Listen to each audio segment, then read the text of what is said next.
Hey everybody, welcome to our next installment of the IATBP Fireside Chats. I am going to go ahead and invite our two other guests, my co-hosts, and the guest that we're interviewing today, while everybody starts logging on. Adding my co-host as well. Uh, let's see. Hopefully there's no technical difficulties. Oh, we got one on. Hello. Oh, Okay, we adjust my volume. Awesome. I'm just waiting for Siufeng there. Usually we have technical difficulties and we like get one person on and not the other like immediately, so I apologize for that.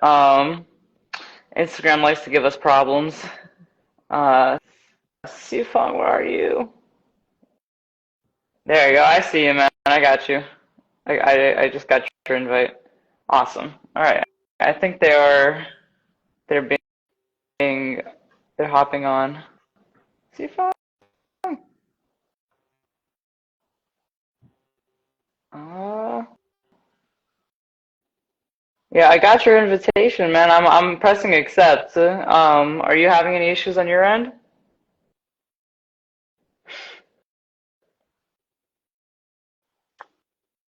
Yeah, it just said you couldn't join, so I don't know what happened there. Yeah, I see you. I see you.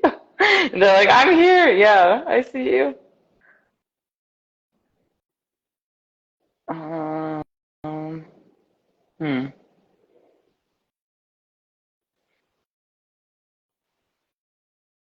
Yeah, try sending me another invite. I can try again.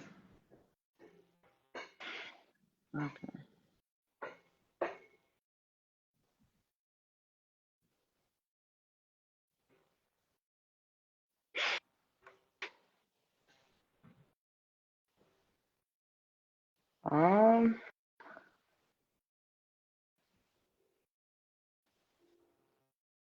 I'm accepting your invite. Are you seeing it? Huh. Man, usually we have issues with our guests. We don't usually have issues with my co-hosts. This is a first for me.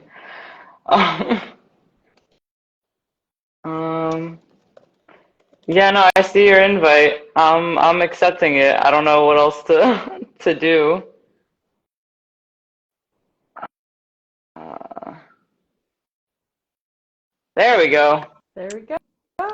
Hi, Ah, hi. um, Yeah, I don't know what happened. the, It usually doesn't happen like yeah, that. usually I told them that we usually have issues with our guests getting Yeah. on, but not issues with you getting on.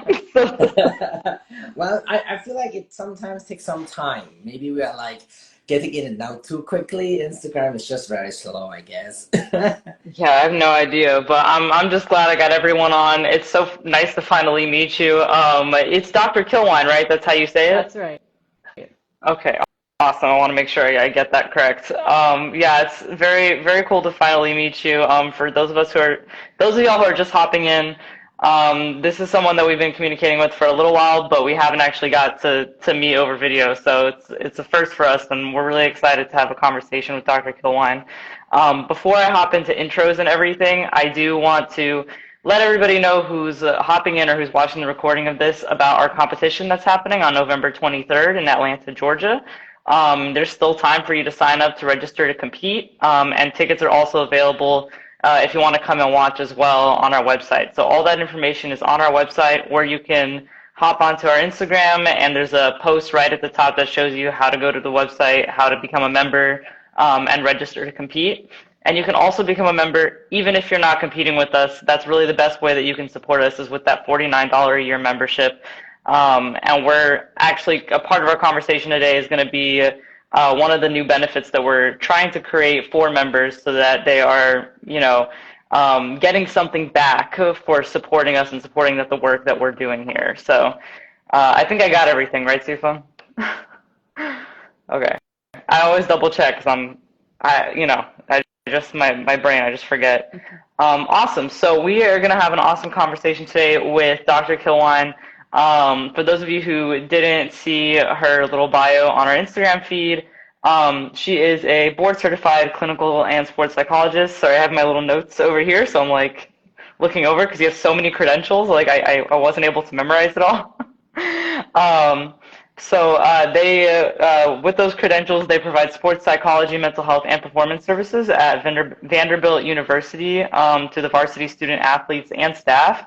Um, and in addition to that, they also have their own telemental health practice. This is the first time I've ever heard the phrase telemental health, but I like that. And you provide psychotherapy, consultation, and training, and sport and mental performance services with a particular focus on transgender and rural healthcare. And then, of course, one of the things that we thought was really cool was that in addition to all this, you also engage actively in clinical research, and you also advise for Vanderbilt's athletic chapter of Athlete Allies. Siu Feng here, my co-host, is actually an ambassador of Athlete Allies, so that was really cool for us to hear about.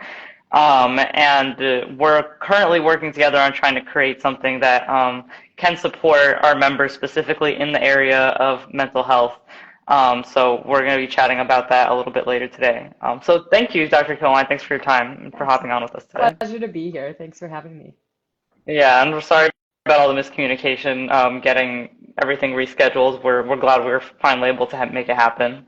Um, so if you don't mind kind of just like hopping straight into stuff, we would love to get to know you a little better. And so our audience, anybody who watches this, can kind of get to know, who you are and what you're about.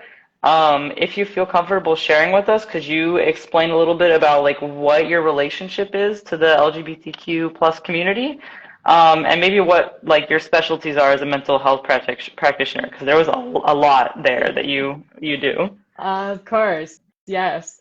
Uh, they're related. The answers to those two questions are actually related. And so I sort of have this unique intersection of work between rural healthcare, queer healthcare, and athlete healthcare, and really relates to my own experiences and identities as well, in that I was raised in very rural North Dakota. Oh, Not a lot of wow. language. Yeah, not a lot of language around mental health care, queer identity, just not a lot of language at all, right? And so through my training, I always knew I wanted to be a mental health professional to some degree. I was an athlete growing up. That was a large part of my identity.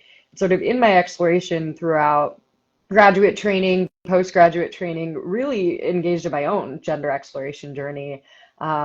Came to this recognition that gender is more experience than anything, and that sort of these labels that were put on me as a person, as an athlete, and in the environments that I was in just never quite made sense to me in the same way it seemed to make sense to others. And so, I did my own journey, found myself landing somewhere around genderqueer femme, and really started embracing the work that I was doing with other people. And I've always said that I've learned so much more from my patients that I've worked with than I think I've ever taught them. And so some of that experience, checking my own biases about gender and the work that I do led me to a place of recognizing that I didn't fall perfectly in these boxes that had been taught to me either. And so I really dedicated my practice to that kind of work, to joining people on their journeys, to explore who they are, how their different identities intersect. And I've found that kind of in this perfect place of working with LGBT athletes is where I have landed. A lot of my advocacy work and just the passion project for me is how do we bring these mental health resources to some of our most marginalized communities, those living in rural areas that didn't have the language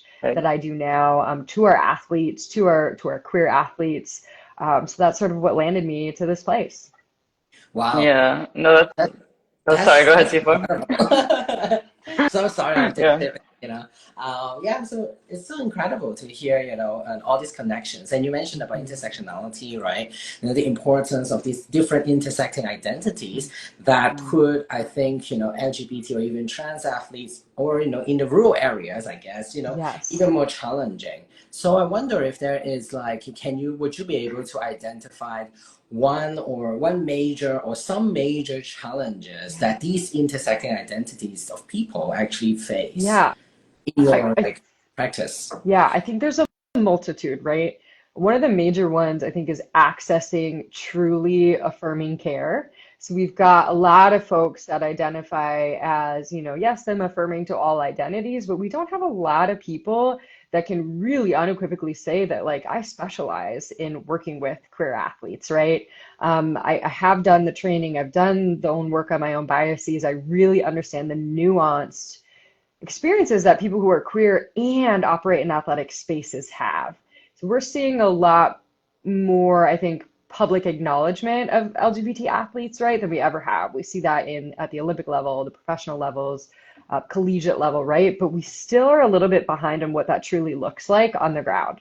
So where can these athletes go to have a place that they can share their experience with someone who understands what it is like to operate in athletic spaces that haven't historically been very supportive of queer identities, let alone any marginalized identity, right? And so I think the biggest challenge we're seeing is, yes, there's sort of this public-facing message that we're more affirming and there's more queer athletes than ever, but who is sort of in the background supporting these people? Where can they go when they're navigating challenges related to these identities? That's very interesting that. because you did mention about like that reminds me a lot of when I was trying to access some like especially you talk about tele mental health, like it's like I think it's online, right? So the online Oh, type yeah. of mental health services, right? So I've tried access to that, and I think one interesting thing that I realized is that a lot of times, you will have like you can be able to pick different specialists, Yeah. and you can only find either LGBT or athleticism. Yeah. But it's very rare. Even for me, like the intersection will be also Yeah. on race and ethnicity, right? So I do Yes. feel like that's very difficult to find some person that can help me in all the different areas altogether. So, if I can Absolutely. talk to someone that is really good in LGBT stuff, but they're not good they don't understand about sporting Yeah. environment, or they don't understand about my cultural background, right? Yes. And that becomes very difficult. And so I think what you're doing is very particularly important for these people in the, in these intersections. Just a quick follow-up before I let Ned jump in. You're good. You Stefan mentioned always has a million follow-up questions. It's great. like you mentioned about rural healthcare, right? So a lot of times we live in Atlanta, I live in Atlanta at least, like it's big city, right? And you talk about accessing true affirming care, which I think is very important, the idea of true, right? So do you mind share with us, like in rural spaces, rural areas in America, what are the challenges or or problems, like not necessarily athletes like queer athletes, but just queer people in general would be facing that urban queer people might not? Yeah, it's a great question. I appreciate you bringing up both sort of the rural concept and the telemental health concept, because a lot of the telemental health practice actually came out of rural spaces, right? And so this recognition that folks living in rural communities may not have an option for any provider in their small town. There may not be anyone for them to meet with, Yeah. let alone someone who specializes or has any familiarity with LGBT identity or sport, right? And so a lot of the work we've done on telemental health actually started with serving rural areas. So folks who are living in rural areas, you may not have a provider at all, right? Or if you do, what are the odds that that person specializes in those areas? A lot of folks in rural communities aren't a place where they can come out with their identities until maybe they leave for college or go elsewhere. And so what does it mean to share with this one person you might see at the grocery store, or might have a relationship with your parents? What would it be like to share those pieces of your identity with that person? So I think there's an overall lack of access to care whatsoever in rural communities, let alone affirming care, let alone really confidential care that they really feel comfortable accessing. So what we've done with this telemental health practice that started in rural spaces, if we recognize, like, there are a lot of communities that have needs similar to rurality. So any kind of marginalized group or population is sort of becomes their own community, right? And if you don't have access to resources specialized in that community, how can you access those resources elsewhere? And that's what telemental health allows for. So you may not have someone you can work with in your community, but can you find through these telemental health directories someone that does specialize in the intersectional identities that you hold and access them elsewhere? The biggest challenge is rural areas, finding someone at all that can provide mental health services, let alone that aligns with the identities that you hold. Right. It's already hard enough, I feel like, finding mental health services just in general, and then finding someone that you can like really work well with. And I mean, I know people that hop around therapists a lot until they find the right person. And then, yeah, like I feel like the LGBTQ people in particular, like we kind of forget that, like, oh, like there's LGBT people everywhere, like including in rural communities. And yeah, when I saw that that was your specialty, I was like, even I kind of like forgot for a second. I was like, oh yeah, like this is actually a really, really important subsection of our community that doesn't necessarily have access to the things that we might in other spaces. So yeah, it's just Absolutely. incredible work. And just to add to that, if we think of our athletes in particular, they're often pretty high profile in their communities. They got a Right. lot of eyes on them, right? So let's That's say that you're, true. navigating questions about your gender identity or your sexuality while being in this high profile space and also being in a Yeah. rural community. Like what a conflict for you, right? And so I think of, not just high schoolers, but our collegiate athletes in these smaller college towns. You've got a lot of Yeah. eyes on you. Some of our Olympic training sites are in places like Colorado Springs, right? Not always the friendliest community to Oh LGBT yeah. identity. And so you really think about this places that LGBT athletes live and operate is often those do have elements of rurality that can make it really challenging to access the care they need. So it Absolutely. seems like it's not only just accessing to health care, the care itself that is specifically for like queer people or Mhm. LGBT or even like trans and non-binary folks, but also like the idea of like being able to come out safely, Mhm. right, in those Mhm. spaces because if everyone knows you and potentially know you and you're going to high level like athleticism, it's difficult. I can imagine that. But even within, I'm sure, like within queer community or queer athletic community, every different subcategories of subcategories is not a good word. Like Yeah. sub identity, I guess, like Yeah. different identities within the queer, within Mhm. queer family, would actually face very specifically different problems or Yep. questions, right? Mhm. So, what makes you specifically, wanted to devote your time and effort on trans and non-binary athletes? Yeah. Yeah. Yeah, that's a great question also. And my quick answer is like, I don't even know You in a way, ended up like, here. yeah, and sometimes that's how it works, right? Like you just kind of land where you do. But I've always prioritized wanting to work in the spaces and in the margins where no one else sort of wants to go or does go. And like if there's a gap, somebody's got to fill it. And I think what naturally happened to me is in my training, I was in Denver when I was doing my residency training, and I was sort of placed in this care clinic where there happened to be a lot of transgender patients, right? And I was like, I'm young, I'll do it, I'll kind of do it, and like fell in love with it. And I think learned so much about my own journey and about the people that I was working with that I was like, there are places where the LGBT population could go. There are LGBT clinics, right? But like, there's not often trans clinic, like a genderqueer clinic. Like those are Hmm. still, even if we look at like, okay, we're expanding access in some ways, who is left out of those expansions? What kind of identities are sort of left out and not prioritized? So I ended up being specializing in working specifically with trans and non-binary patients in the work that I was doing there, and found myself doing a lot of navigating, access to gender affirming medical care, doing a lot of that work that then translated over to athletics of, there's a lot of restrictions and a lot of medical care access documentation and things that are required that I already had that experience from working with trans folks in general. They sort of just overlapped into the athletic space. So yeah, Mhm. not a clear answer. Honestly, just became my passion work and sort of all led, one thing led to another, and that's where I landed.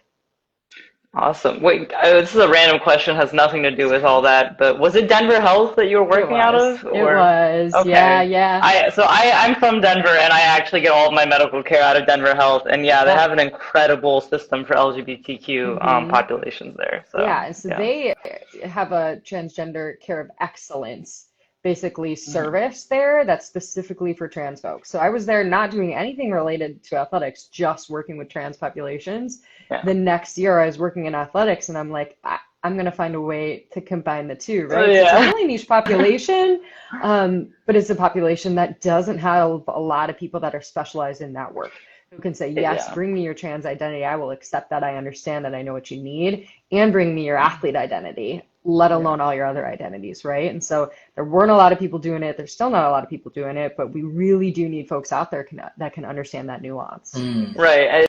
it's an incredibly niche identity, but it's also, I think, probably one of the more highly politicized Yeah. identities that currently exists, which is interesting. So And it's I have two odd to me follow-up. that there's not more like people working there. Yeah. Go ahead, Sifu. Sorry, I kind of No, interrupt you're you because good. I have so many questions to ask every time. It's Yeah, just I don't know intriguing. if you know this, but they're actually a PhD in gender studies, so you're gonna get Oh, a wonderful. lot of You can questions. answer these questions. No, I'm not on mental health, but I recently wrote an article on the, in general, just health experiences. And, I'll also talk about the intersectionality, health experience as a Chinese, queer, trans, international student, right? So I think all these, you talk about is very relevant, to really to broaden my understanding of Yeah. it. And so based on your experience with like queer athletes in particular, trans and non-binary athletes, I have two following question. One is like, do you see that in the recent years, because there are more just public visibility Yeah. in general, whether it's good or bad, on trans athletes? So do you see that there are actually more trans and non-binary athletes, that comes for your care? That's first question. My second question is, do you see a difference between like, in terms of like the needs, right? Mental health needs for trans versus non-binary folks. Because as a non-binary person, I assign female at birth, I compete in the women's division. So I don't necessarily have, and I'm in a sport where, the doping thing doesn't matter. Yeah. So, I don't really have that, urgency, right, to get medical, that particular specific medical care for my sport. So I'm wondering, like for non-binary folks, for instance, what might their care be like, specifically in your practice? Okay. I'm going to start with the question you just asked, and then you might have to remind me of the first one. But you're right, is that there can be really unique and different experiences between binary trans folks and non-binary folk. Mhm. And there's pros and cons, right? So for trans folks, like they know what their identity is and they know where they want to compete, right? And so often, and unfortunately in sport, there's these very like gender-based categories, right? So if you're a trans woman, you're a trans man, you know where you're going to operate, where you're going to compete. They're pretty clear guidelines on what you need to do to get there, lots of rules, regulations. That's the biggest misconception is people think you're just like competing in any sport. Like, it takes a lot to compete across gender lines, right? And so there's that benefit for trans athletes of, I know what category I'm supposed to apply for and I know the rules to get there, right? Mhm. We see a lot of different treatment of trans male athletes than we do of trans female athletes. So our trans women are highly politicized. A lot of anti-trans bias against that, but we don't hear a lot about our trans male athletes, right? This perception that, well, they were originally women and lots of misunderstanding, right? So we see some differences there. Yeah. The challenge we sometimes see with non-binary folk is there's not a category that can feel real affirming to a non-binary athlete. Right. That's a great thing about the AATB is that it allows you to compete where you want to, right? Like, we don't see that in sport. We don't see categories where people can truly feel affirmed when they hold non-binary, any other version of gender expansions, right? Medically, there can also be some bias against non-binary folks, as again, like there's these pretty clear guidelines of what you need to do to access gender affirming medical care as a trans woman or as a trans man. But a lot of those guidelines don't consider the unique and nuanced experience of non-binary people. It's not all non-binary people want to access hormone therapy or want to access surgery, right? And it's sort of like this perfect picture. You take this step and this step and this step, but not all those steps fit for a non-binary person, right? So I think there's pros and cons, right? And we just are not in a place where we have these real affirming avenues to healthcare, to sport that really consider the nuance of these identities for trans or non-binary people is where we land. Right. Yeah. And I appreciate you mentioning about the IATBP as well, because Mm-hmm. that's something that we noticed, at least when I joined the board, that like doesn't exist Yeah. in other sports federations. And I joined the board with the explicit purpose of like, we need to create space for non-binary athletes here and show people that it can be done. So yeah, it's just for both of us as non-binary athletes, it's very critical that that space exists. And first question, if I remember correctly, was sort of the politicization of trans female participation in Yes. sport. Did I miss something? Yes, See if I no. can. It's just more about like, do you see the increased visibility of Yes. Yeah, that that's right. leads to more people coming for care? Yeah. I think what's happened is there's just a constant like re-triggering of folks that hold those identities, right? And so we've had trans athletes competing in all levels of sport since the beginning of time, right? A And I think long people time. forget that is that Now it's so public, and now there's a lot of like anti-trans legislation and a lot of loud voices, right? But people then kind of think like, okay, this is just happening now. We have had trans athletes compete in sport fairly unequitably for a really, really long time. And so, Yeah. yes, folks have accessed mental health care for lots of different reasons. We don't assume a trans person is seeking mental health care because of their trans identity. Like, they're humans and experience all kind of stressors related to sport and life. But I think what we have seen an increase of is just the targeting of trans athletes, right? And being on teams and being in spaces and being maybe outed without their consent. We've seen that in college athletics recently. Having this constant reminder that like this is not sport in particular is not a space that is overall accepting of you, right? Like society is not accepting this. So I don't know that we've necessarily had an increase of mental health concerns or presentations, but I do think we've had, these concerns be exacerbated by how public and sort of the public reaction to something that's really already exists without problem until a lot of this misinformation came out, right? So a lot of people are saying, someone is, switching gender categories the next day, right? They just are not familiar with the process and all the sometimes really unnecessary steps that it requires to participate in a different gender category. Yes, and that makes a lot of sense of why you're doing this directory that we are very very curious about. So tell us a little bit more about Yeah. what this directory is like, especially like what does that contain, like content wise, or what are you Yeah. planning to have in there, and how do our members be able to use it, Yeah. directory.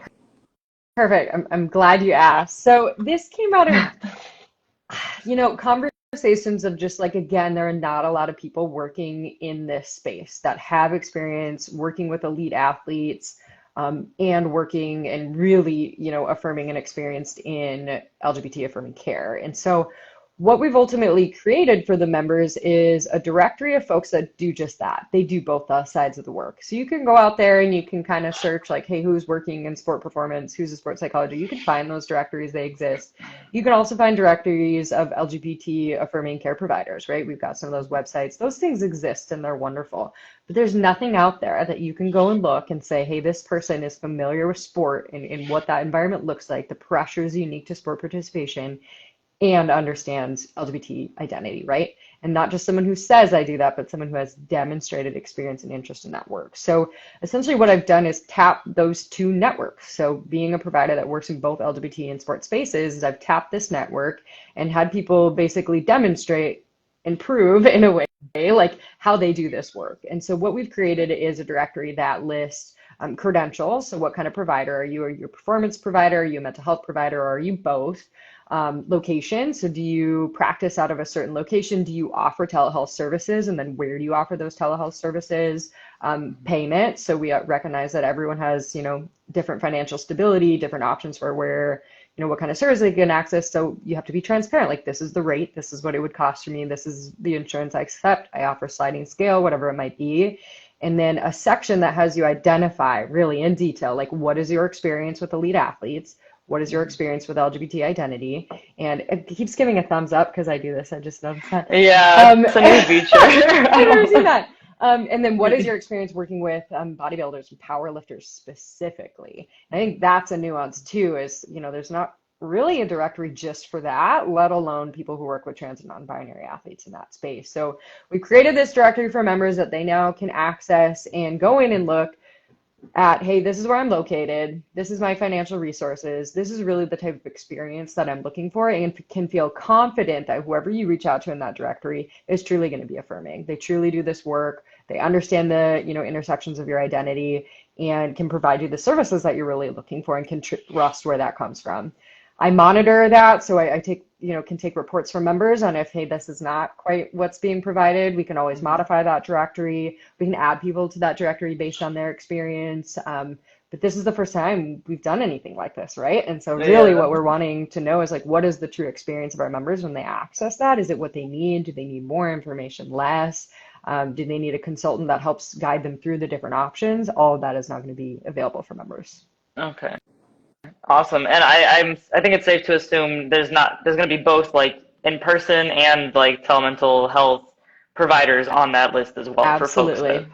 Yep. So yeah, it'll okay. show the location that the provider practices out of and if they have in-person availability, but it will also show what are your options, telemental health. And so that could be for different reasons, right? Like you may decide you don't actually want to go somewhere in person because your community is smaller or because of the people you know in that community and you want to do telemental health. There can also be, access issues to in person. Maybe you don't have options for transportation or financially, or you got childcare and you need to be at home, right? So lots of different options that people might want to access telemental health, but it will have in-person options for you as well. And the reason we do that is like, again, in your community, there may not be an in-person option at all. So we need to make sure we include these other options, but we do want to make sure there is option for in-person for people who do want it. That's amazing. Absolutely, yeah. Oh, sorry, Sufang, and I just want to It's highlight very overlapping. for people who are listening to this and like they're curious about it. Like this is, I think right now it's kind of like a Google document Hmm. style directory, right? And then we're going to be putting that up probably up on our membership portal, so when people log in, it's going to be available for them there. So just wanted people to know that that's how you would access it. You're going to probably be seeing that popping up pretty soon on your membership portal. But go ahead, Sifan. Oh yes, nah. Yeah, I mean, I'm actually when you're talking about, why how there is a general lack, right, of specialists who knows about sports, who knows about LGBT issues all together in one person, makes me wonder, like, if you are, if there is any intention or like, I know your directory, your audience are mostly for, trans and non-binary athletes or queer athletes in general. Yeah. But I'm wondering, like, would you consider, like, actually creating some sort of guidelines, I don't know, guidebook, whatever, or Yeah. directory thing for actually, sports therapists, or psychiatrists, people who are working or counselors, right? That could actually help them to navigate, right, those intersections as well.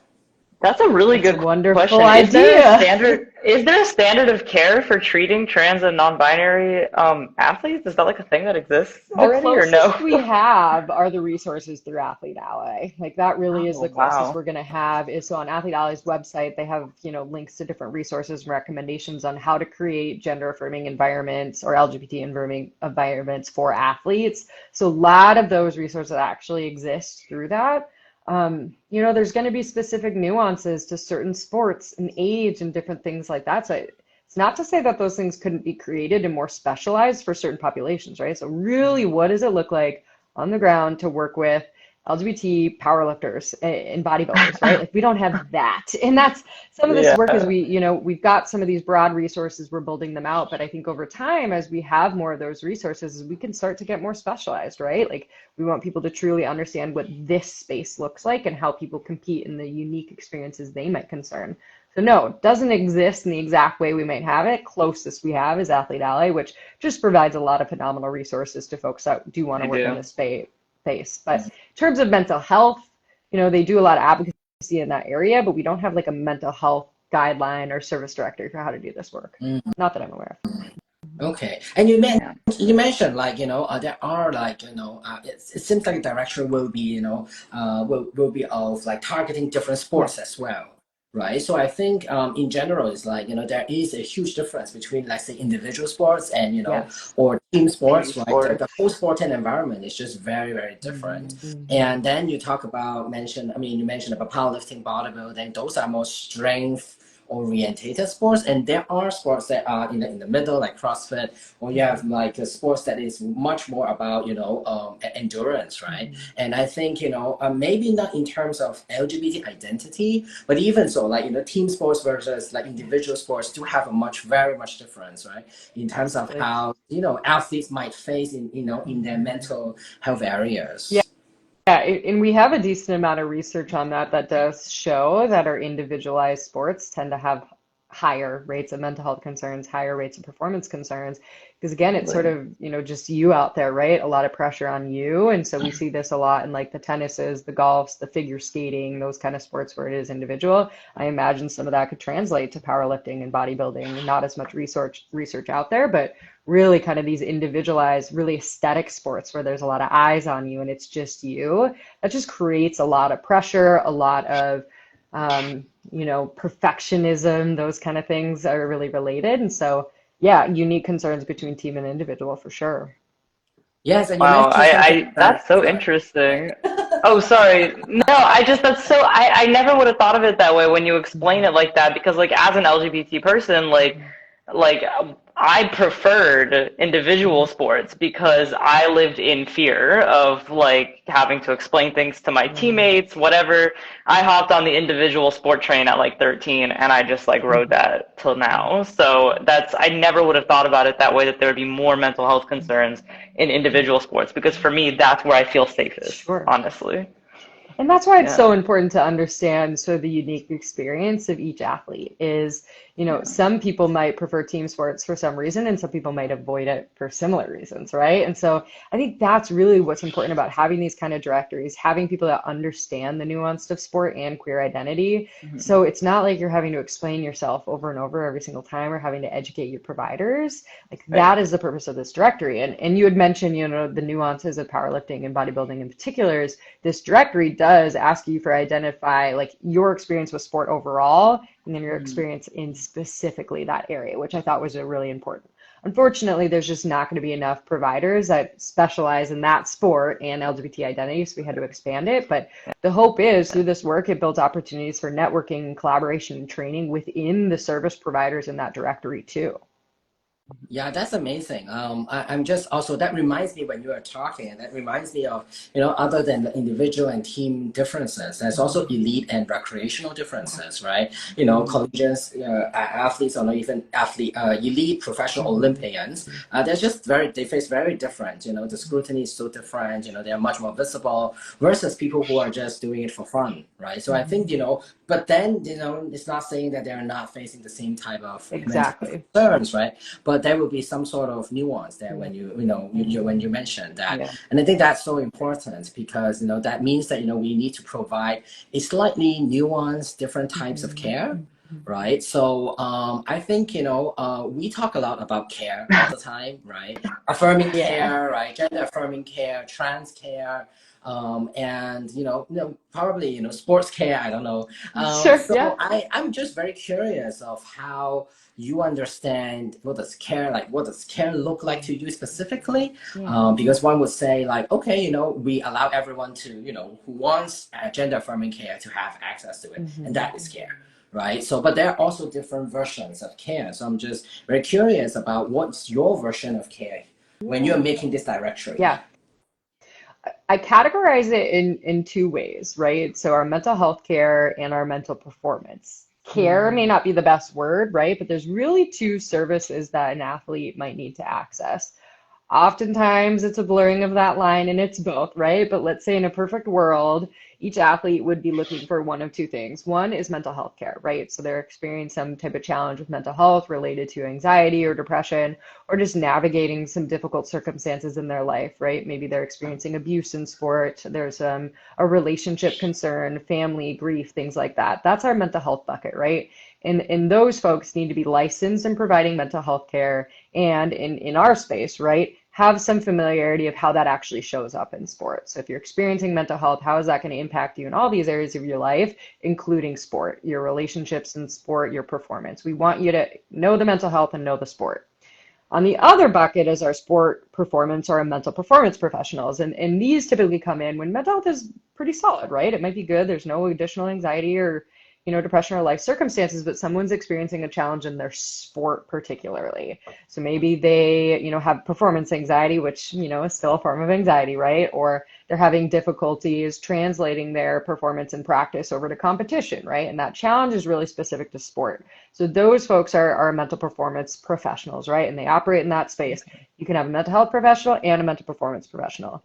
Our directory, for an example, has both. We've got mental performance professionals, we've got mental health professionals, and then we've got duly trained folks that have that certification or training in mental performance and in mental health. And that's a really important nuance for people is that in sport or in life, generally you're looking for mental health care. In sport, that's not always the care that you're looking for. Sometimes you're looking for someone who is really familiar with how kind of life and these pressures impact your sport in particular, even in the absence of mental health concerns. So Hmm. care, for our folks that we want to understand the nuances of LGBT life and athletic life is what we're asking is you got to be a really good mental health or mental performance professional in general, in the absence of those things, right? Then we also want you to have demonstrated experience in training and affirmation and working with LGBT populations.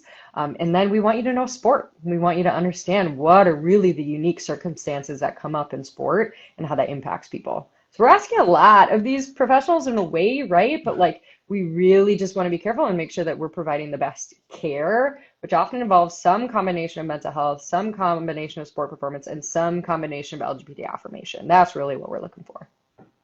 Man, I'm learning so much.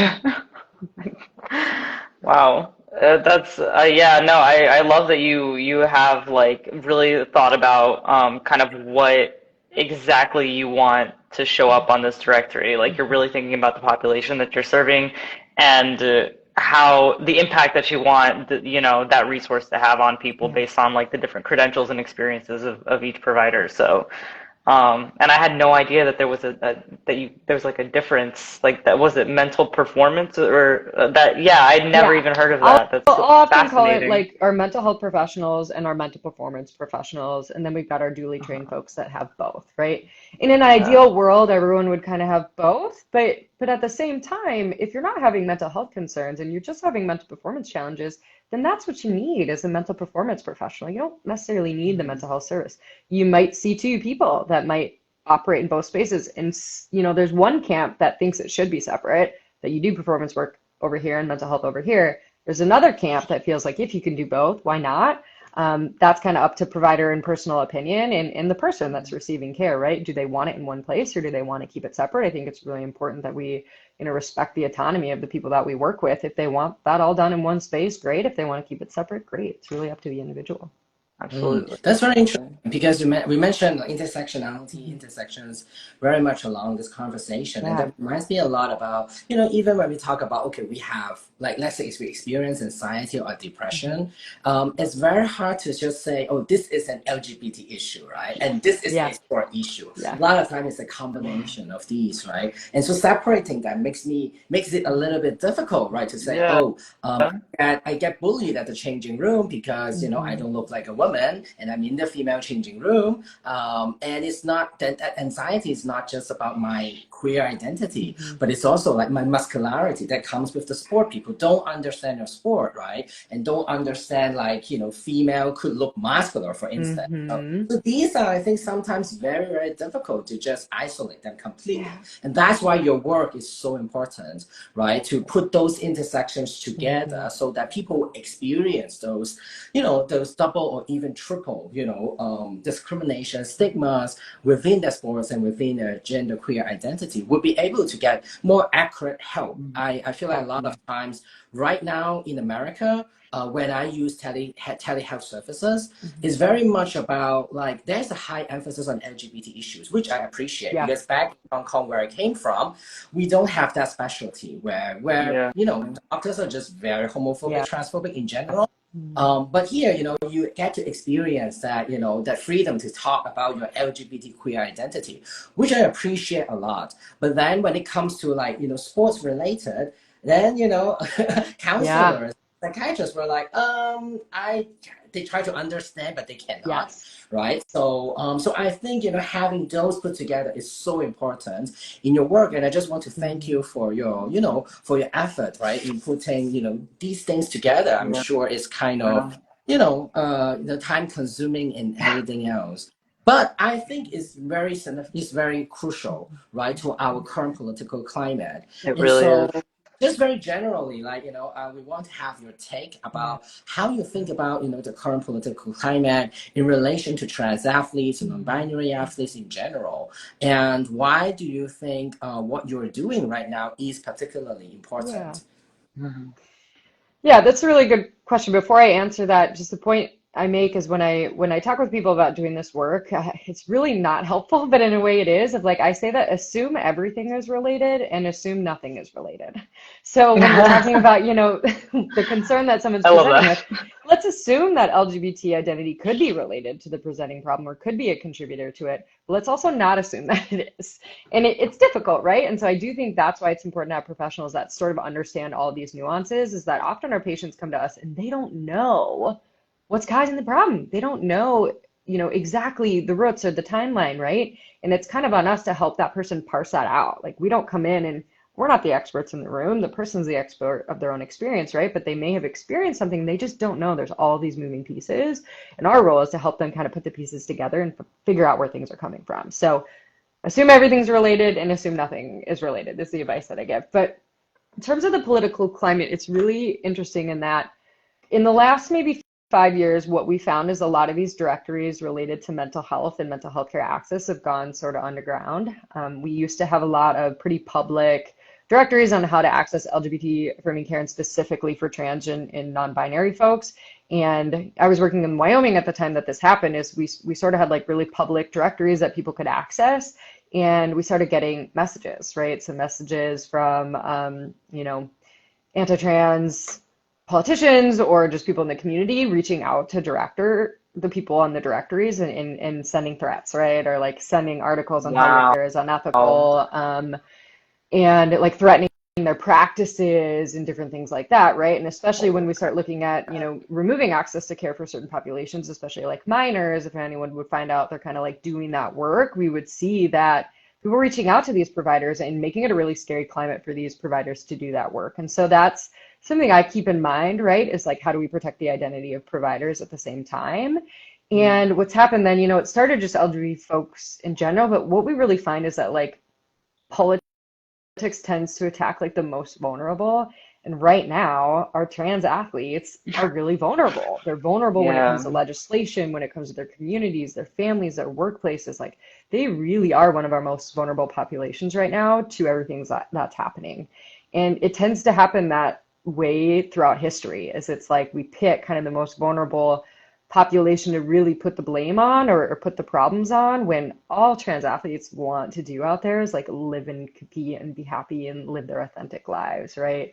So what happens when things get really politicized is there's all this misinformation that comes out, and that's really what we've seen is a large misinformation campaign.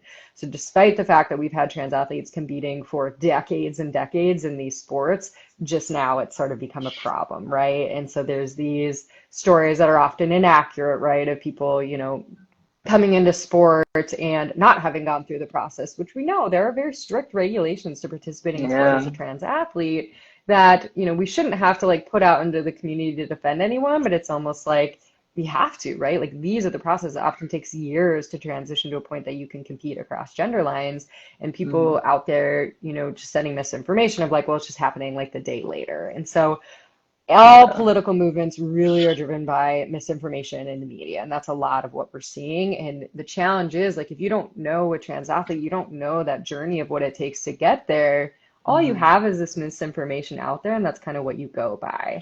So it's been really challenging, and a lot of what I find my role to be is just correct some of that misinformation, right? Is that, this is part of the process while protecting that not anyone has a right to anyone else's medical information. Generally, we can talk to, what does this process look like? How do people get there? The fact they have to meet with multiple providers, including myself, to sign off on stuff, it's really necessary. A lot of us providers don't want to have to even do it, but sort of have to because of the climate that we're in. So really at the root of this is just misinformation. People don't know what it takes. They don't know the process, and they pick someone vulnerable, right? And make it real scary and make it a lot bigger than it is. And that's really what's happened here.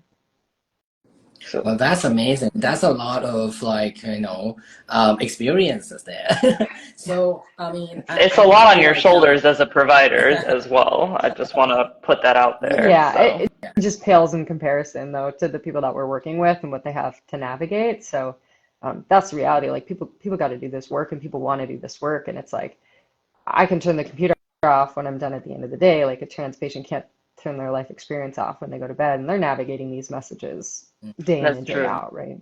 Yeah, and those messages end up fueling a lot of the misinformation campaigns that are really just being utilized to pass legislation that make living as a trans person significantly more dangerous. So it's not just a matter of like dealing with hatred or whatever online comments or in-person comments. It's really at this point getting to be a matter of safety in some locations. Absolutely. And I follow a small follow-up question because you mentioned something important, like, the kind of misinformation that is circulated, among the public, right? That makes trans athletes' life more difficult. And I'm wondering, like, I'm not sure if this is a sensitive question. If it is, and just answer me in, We in one passed way or that the line. other. Let's But go. I'm just very curious about, like, even within, like, mental health providers, are there misinformations in relation to LGBT or athletes, especially trans athletes? I think, because I could imagine, like, not all providers are. I mean, a lot, they are trained to be LGBT friendly, but definitely when it comes to athleticism, when it comes to sports, a lot of people just have a very fixation on the binary, right? The biological aspect, right? They're kind of entirely different from the gender and, identity thing. So I'm just wondering, like, have you encountered, maybe Yeah. it's misinformation or not necessarily transphobia, but, like, the misunderstanding, right, of trans athletes within the mental health discipline? Yeah.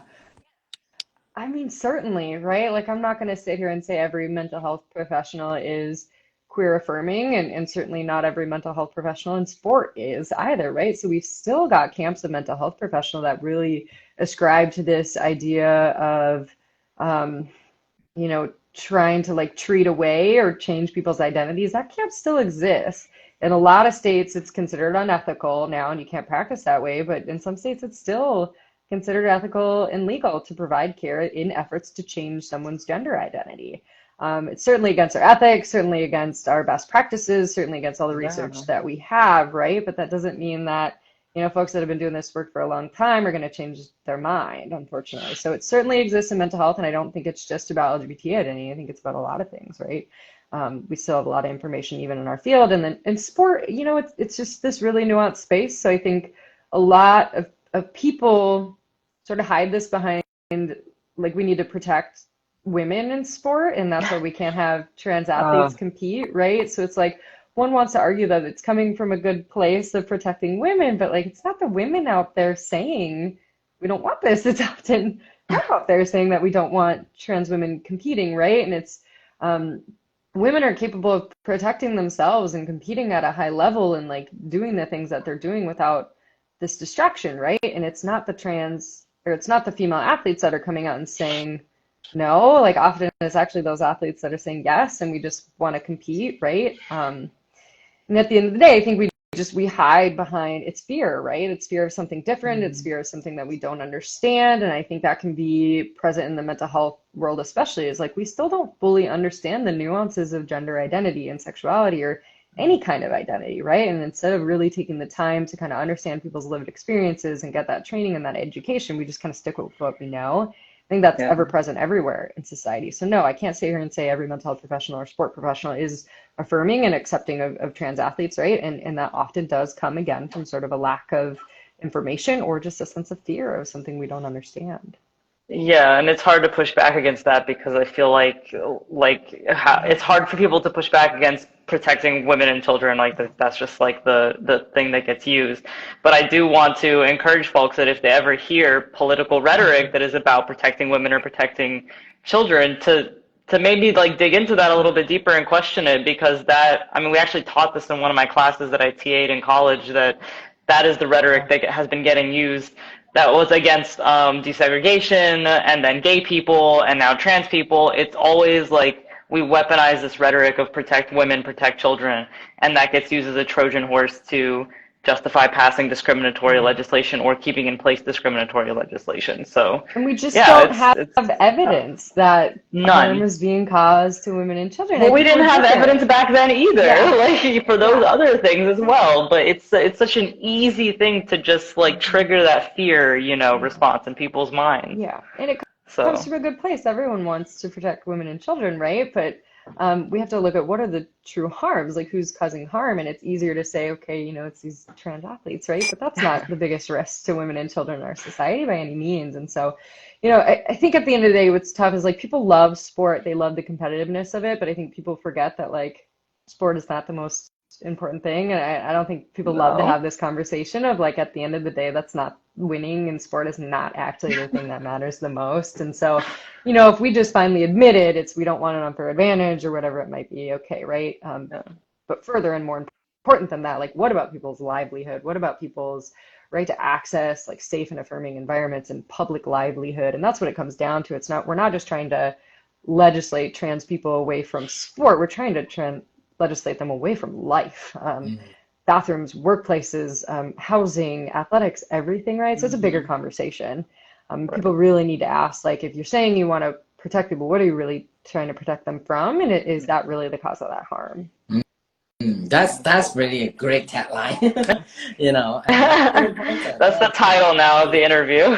Yes, exactly. And I'm curious about, like, you know, what would your vision be, like, you know, of a potential future that is inclusive of, like, you know, queer, trans, and non-binary athlete? Yeah. And it's interesting because I actually think we're sort of in pursuit of that in a lot of ways, but the public doesn't know about that, right? So I think what's really important is we do consider like trans or sport specific regulations, what that might be, right? I think there might be different considerations from individual versus team versus like, you know, different considerations, right? I don't love the idea of hormone requirements. I really don't. I think that's a lot of what happens now is like you've got to be on hormones for this amount of time, you have to meet this kind of level. I don't love that. I think there's a lot of consequences of that. I think it's like kind of unclear science. We don't really know what those levels are, right? And it's really my vision is like, how do we, you know, work with athletes, the people who are actually in these spaces doing this work? How do we create affirming environments? And how do we go by the science? I think that's really the big thing, right? Is like a lot of the public doesn't understand that a lot of the science is underlying these recommendations. These are not things that people are just throwing out, right? We're looking at, okay, if we want to keep people safe, if we want to keep things fair, which, you know, I'd argue that's not the biggest concern, at least in my mind, of keeping things fair, is people forget that sport is not fair. Like, this is competition, right? And there are lots and lots of advantages that athletes have that have nothing to do with gender. People forget that there's, you know, certain aspects that might be associated with gender, like height, for example, but a lot of other aspects of who we are, our hormones, our genetics, all those things are modifiable. And that's what we see in that sport is not supposed to be 100% fair all the time. That's just not the reality. Way more gender variation, honestly, like within within men than there is across gender. This is what the science is saying. So, you know, what I see is some future that there are affirming spaces for every athlete, regardless of their gender identity, to compete. We do go by the science, and we don't go by the misinformation that it's really, you know, sport professionals and medical professionals making these decisions and not legislators that have never met a trans athlete. That is so beautifully said. I think that is so important, right? So because we have been talking to like various groups of people, right, before, whether they're athletes, like, you know, researchers, professionals, and there are different opinions, right, about, you know, when you talk about the hormone requirement, right? Well, I decide as a cultural person, I decide by the fact that, you know, there are so many cultural factors that affect one's athletic performance, right? And gender, or even your whatever, your genetics. The genetics does play some role, but it's not necessarily the only thing. And it's so hard to say, okay, this is the most important thing, that gender is important thing, right? As a requirement, right? But we also have talked to experts in which, you know, some of their opinions is like, well, there's a difference between elite sports and recreational sports, right? An Olympian, you know, at the Olympics, we need to be fair, right? You know, fair, you know, and, you know, recreational sports is more about, you know, inclusion, right? You know, diversity, right? So I think it is still a very difficult topic to get a black and white answer. And there's just a lot of, like, you know, gray zones in there. But I want to say, you know, thank you so much for the work, you know, that you have been doing and are doing. And I think that's something that is so important to not just trans athletes and non-binary athletes, but I think just, you know, the queer community itself. We need works like yours, and we need support, right, from various aspects, especially mental health. I feel like, you know, one thing that I'm in America, which I'm really appreciative of, is that there is really an emphasis on taking care of our mental health, where in a lot of spaces it's not, you know, it's a privilege, you know, it's a privilege to be able to, you know, really work on, and everyone can say, I go to a therapy section and everyone is okay. like in my place, in my country, it's impossible to tell someone, do you do therapy? It's a stigma, right? So I think, being able to do that and being able to enjoy so much of your own work. And I think that's, we feel we feel your pride, we feel your confidence in doing the work that you're doing, and we're very Yeah. appreciative. And I'm mindful of our time. And so let's see if like, Nat, if you can see if there is any questions from like, so we have sent questions before, and we also ask questions in the audience as well.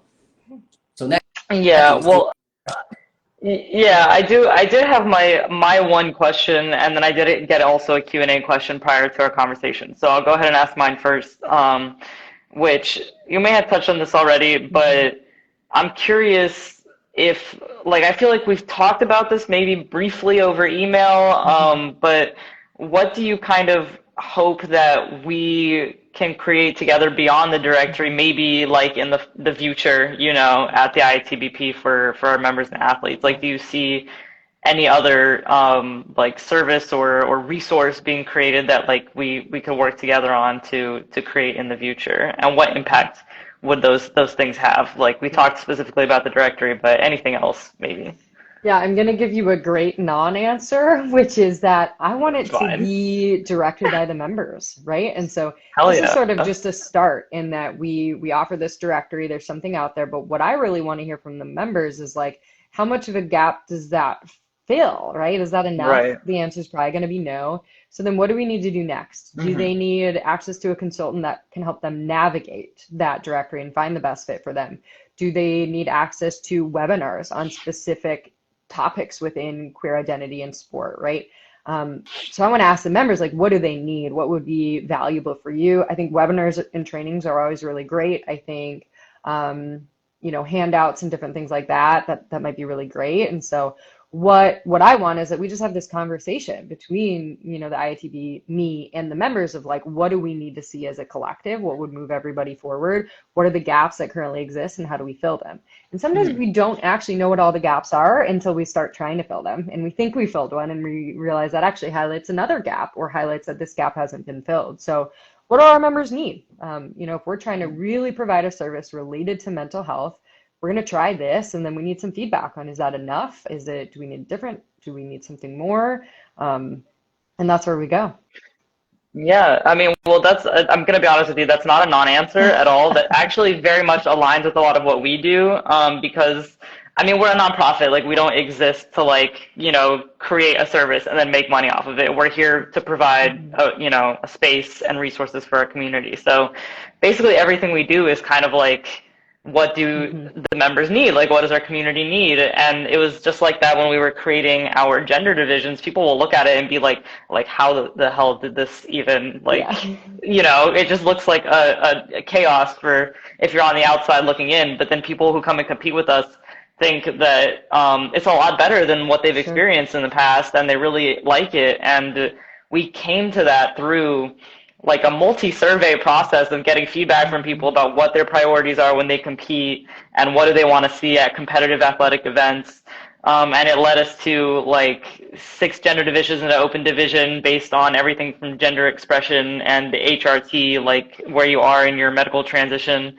And that was completely member, Yeah. directed, and they give us updates. Like we have a survey just like that stays on our Instagram, and I'm regularly checking it to get feedback so that we can tweak it in the future if we need to. And same thing with our members specific services. Like, we just ask people Mm-hmm. like what do they want to see as members from in general, not specifically even with mental health. Yeah. So it's very in line with what we do here. Yeah. And I love that because I think we have to be willing to admit when we're wrong, when we create Yo, something that doesn't yeah. work, and we have to be willing to change. And not to go back on this, right? But when we're talking about trans athletes, what we need to do is be willing to have all of the conversations, to look at every Yep, single angle, to take input from everybody, to put some things in place, realize we were wrong and change them. Like, I don't think anyone can answer where we're going to be in this oh for sure. conversation in 5 years because there's going to be new science, new experiences, um, changes, right? And so I think we just need to be willing to have the conversation and be willing to admit when we're wrong and when we need something different and then go find that different thing. So that's my vision, is that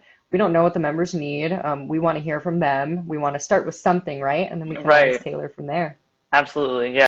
That's how we structure pretty much everything here. Hmm. It's everything. Every document is a living document. So Love it. that's great. And then I think the the other question. This is sent to me by someone before the chat, and they wanted to know what are you currently working on that you're most excited about? Maybe not Yeah, necessarily with the yeah, IATBP, but in research or your practice or whatever it might yeah. be. That's a really awesome question. I feel like I've got my like hand in a bunch of different buckets at all different times, right? But like I forget to ask myself what is really exciting to me right now. Forget to check in with yourself. Yeah, yeah, yeah. Gosh, okay. So I think related to maybe this area, but not entirely because it's not related to sport, is I'm currently collaborating um, with some other folks in the trans healthcare space, mostly like mental health care space, and we're writing a book on transgender men's mental health, which doesn't, a book chapter that doesn't exist currently. So right now, like the Oxford Handbook on mental health, there's got an Oxford Handbook on men's mental health and women's mental health, and they update them periodically. And when this was coming out, I just happened to look and I'm like, there's no chapter on trans men, right? So there's not like this major resource that we have, but there's nothing on like what are the nuances on mental health for trans men specifically. And I think, you know, trans women have become highly publicized, lots of information out there, but sometimes I feel like trans men are just living in like the shadows at times, and there's not a lot of resources and there's not a lot of people having that conversation, maybe because they don't feel like they No. have to. So I've done a lot of work. I would say I work more with trans women. I've done a lot more there in sports spaces, again, just because it's so public that I was like, this is kind of a different avenue for me to look at. Like, this is this population, like, there's not a lot of attention to, despite needing some really nuanced recommendations from mental health professionals and people working in that space. So yeah, trans men, mental health is sort of my new area of exploration. I love that. That's awesome. And I feel like with trans men specifically, the only times I ever hear anybody talking about them is either when they start winning a lot, like they really just Hmm. like start dominating, and then people freak out, or when it's like a misinformation campaign. Like I think this guy that I know, Mac Beggs, who like had a whole misinformation campaign against him because he had to compete in women's sports in like Yeah. high school, despite being a trans man and having transitioned because they Is that a made him. wrestler? Was he a Yeah, he's wrestler? a wrestler. Yeah, yep, Yeah, familiar with the story. and Hmm. it came out again recently. Like it keeps like regurgitating every couple of years that like a man competed in women's sports and like this is what they're trying to do to us, and you're like, well, no, they made him do that because of his assigned gender at birth. Yeah. Like that's the only time people freak out and they like don't even know what they're talking about because they That's don't the know how thing. We being can, trans works. yes, we can like dissect each of these arguments and be like, there's so many contradictions here, right? It doesn't really make sense what you're trying to protect here. And so you know, in one sense, like though that information is important for people to know so we can correct it. I think Yeah. people forget when this comes out, we're talking about real people, you know, Yeah. really personal information and medical information. And we're seeing this a lot, I think, in women's sports is now, you know, even cishet women are being targeted and asked really invasive Yeah. questions about Yep. themselves and you know, invasive testing and things like that. So really, if the idea is you want to protect women, kind of counter to the argument is that now like Yeah. all femininity is under threat in this argument, right? So it's just really complicated, really nuanced. But yeah, I think that's a great point is we really don't see the trans men athlete argument until there's something really high profile. Yeah. And it's Sure. so true. And I think, there's also that overlapping of like trans masculine folks and also trans men, right? Hmm. And it's not only in the like really competition, area, but more on the everyday life kind of level. Like what I can think of is like, that anxiety of Yeah. going to the male washrooms, like male changing rooms in the cubicles Hmm. because you can't put out your stand to pee thing or just can't pee, in front of Yeah. others, Yeah. right? And I had, for example, I had experience like, people who are cleaning the washroom were like, why did you go to the cubicles? Why do I have to go to the Yeah. cubicles? Like Not things like your that. business, but Exactly, right. Yeah. They're like, you can just be there. Why did you be inside? Like things like that that actually, accelerate that kind of Mhm. anxiety that you already feel kind of, different, insecure, whatever that is, right, of your masculinity. And I think that is, and I mean, I told Ned about that, but at my training buddies right now, they don't even know I'm trans. Like they thought I'm a cis het straight guy. And I mean that's the interesting question. And I told that I never wear a packer. I feel insecure and a little bit, and like I have anxiety about Yeah. training legs when you open and you close your legs, and then I start to wear a packer. So things like that, right? So I think on a very everyday Yeah. life level, right? We often focus a lot on athleticism. We think of like the competition ground, right? The qualifications, eligibility of Yeah. competing, but even practicing or just going to the gym like any other people do, right? That is something that I think a lot of us would need more research and also Yeah. more analysis of that. Mhm. And yeah, and yeah, Nat, do you have any more questions? If not, I have one short question from your side. Yeah, If we you got have time to, 5 minutes. I think it would be enough. It's a short one. Okay. This person asked me, so I also asked on my social media about any questions that might be directed to you. So one question that I receive is like some of these questions you have already really Sure. brilliantly answered, but one of them was like, what keeps you motivated? Like despite all this negativity, of the anti-trans sentiment. Mm. Yeah, gosh.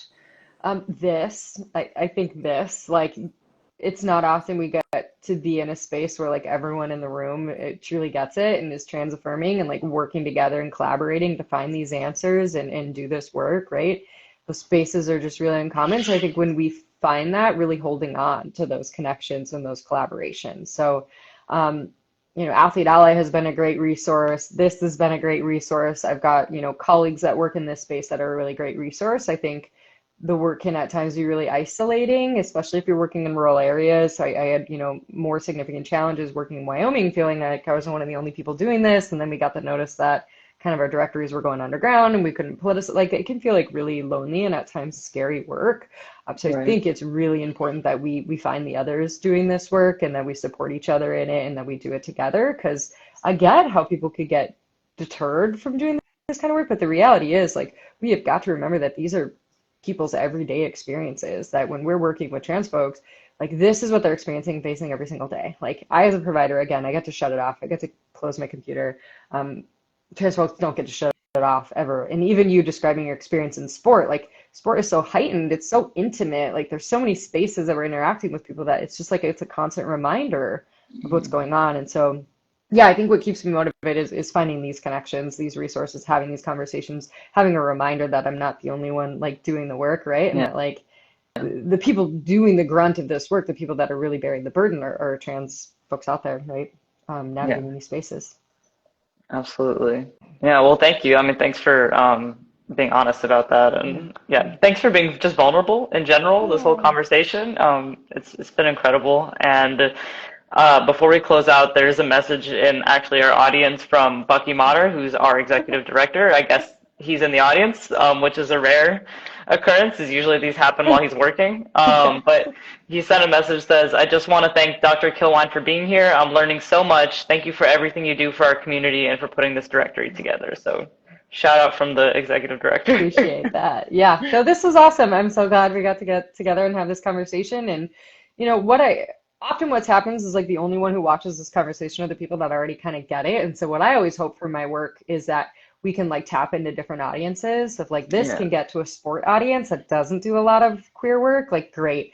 Might piss some people off. People might have questions. I'm here to have those conversations and answer those questions, right? And at the end of the day, I think we've all been really clear that like we don't individually have the answers to any of Right. this. Like it's going to take a lot of people, a lot of experiences, a lot of brains to really find the answers to these questions. And that doesn't mean that we should stop doing it. We got to keep moving forward. Absolutely. Yeah, and that's kind of our goal with these conversations. That's why we keep them public and why we have them as often as we can on our social media, because we do have a lot of people who follow us that they're just kind of curious. Like they don't really know what the answers are, and they are looking for that, and they don't want to immediately jump to discrimination, hatred, whatever, but like they don't really know where they can turn. So yeah, thank you so much for your time and for giving us all this information. I want to be respectful of your time and just remind everybody that if you haven't signed up for the competition or if you want to come and watch, the tickets are available online on our website, and you can also become a member on our website as well. All information is on our Instagram. And keep an eye out for the directory that's going to be coming up on your member portal pretty soon. So And yeah, thank you. and also, if you have missed the beginning or like missed this chat, because I know today's Halloween, everyone is like dressing up already. I know, I didn't even think about that when we were scheduled today. I'm like, okay. Yeah, I almost forget it's Halloween. I'm going to the gym anyway, so it's not gonna be a lot of people. But yeah, but in case you miss it, we will upload the Fireside Chat on our YouTube channel as well. So that's where we actually, have a greater access to like different types of audiences. But thank you so much for being here today with us. Even it's a Halloween, I hope you get dressed up later. No more work. Yeah. Yes, And absolutely. yes, and I mean, I'm happy to talk with you a little bit more about like, later on, right, with those mental health experiences, like with the article I've written. So yeah, but I'm just very glad, to have this really meaningful conversation that we all learned a lot from the mental health side, and the challenges and the ways that motivates you, right, throughout this journey. And thank you so much for sharing your journey with us. And we are gonna let you go to have your Halloween party tonight. And everyone, please stay tuned to our next Fireside Chat in November. Yes. And thank you so much again for being here. Thank you, Nat, as well, for being here. And we shall talk more soon. Yes, The absolutely. pleasure was all mine. Thank you. Thank you All so much. right. Have a good night, both of y'all. Yes, thank you. Okay, Thank good you. night, everyone.